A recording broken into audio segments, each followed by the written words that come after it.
శంకర్. నేను అచ్చన్నపల్లి గ్రామ సర్పంచ్ అభ్యర్థిగా పోటీ చేస్తున్నాను. గత ప్రభుత్వాలు గత 10 సంవత్సరాల నుంచి విలేజ్లో ఏం పని కూడా జరగలేదు. ఇప్పుడు నేను సర్పంచ్గా గెలిచినాక విలేజ్ని అభివృద్ధి పథకంలో నడిపిస్తానని నేను మనవి చేస్తున్నాను గ్రామ ప్రజలకు. ఏంటంటే డ్రైనేజ్ వ్యవస్థ సరిగా లేదు, సీసీ రోడ్ వ్యవస్థ కూడా సరిగా లేదు, స్కూల్ కూడా ఇంకా అభివృద్ధి చేయాలని అనుకుంటున్నాను.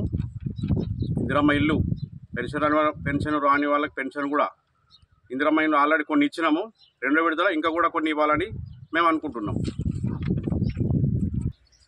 ముఖ్యంగా పేదలకు మరియు ఇల్లు లేని వారికి ఇల్లు కట్టిస్తామని మరియు వాటర్ పంట అభివృద్ధి చేస్తానని ఆ ట్యాంకులు మొత్తం ఖరాబ్ అయిపోయినాయి. అవి అభివృద్ధి చేస్తా, అవి తీసి వేరే పెడతా కొత్తవి.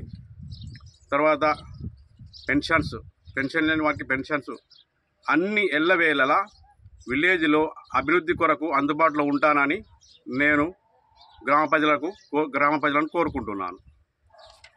నేను ఎమ్మెల్యే ప్రభుత్వ ఆది శ్రీనివాస్ గారి బలపరిచిన అభ్యర్థిని. నా గుర్తు ఉంగరం గుర్తు. నన్ను భారీ మెజార్టీతో గెలిపించాలని గ్రామ ప్రజలను కోరుకుంటున్నాను.